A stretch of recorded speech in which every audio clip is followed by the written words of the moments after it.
Guys, meron tayo dito na lot guys sa Anuling Circa. Ayan na yung Tagaytay guys, oh.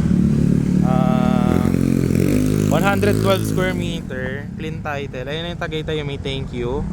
Ito Mendez to. Ito yung lote guys, oh. So ito yung owner today. Kasama natin yung owner guys. Ayan yung car niya.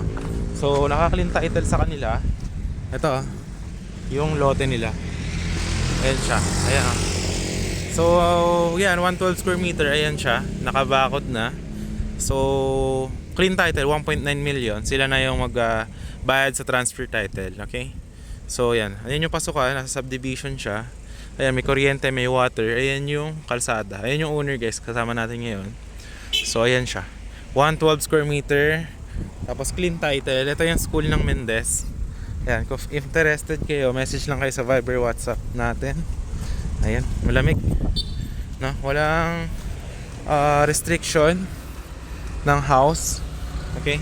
So, ayan, ito yung guard house. Papasok. Okay? Tapos ang kagandahan nito, madaling kausap yung owner. Negotiable pa naman. Cash basis to since ready for transfer. Deed of sale na kayo. Tapos pwede nyo yung tayuan ng house. Ayan, no? Okay, ayan yung lote. Ayun yung lot guys. Ito, may drainage, may kuryente, water. Ayan. Yan yung mga bahay katabi nyo. Okay, so this one is 580 meters above sea level. Ayan. Andyan yung muhon, okay? Tapos, ito yung mga kapitbahay nyo. Ayan yung guard house. Ito yung mga houses. Ayan, oh. Ayan. Ito mga 80 square meter lang to. Ito mga iba. Ayan, napakalamig. Perfect for retirement. So 1.9 million lang siya guys. So ayan, kung interested kayo, message lang kayo sa Viber, WhatsApp. At kung gusto niyo makausap yung owner, ayan, pwede niyo kayo mag-usap. Okay? So yun lang. Sa Bukana, pwede mo nga gibain yung kalsada doon. Tapos patayuan mo commercial lot na yan siya.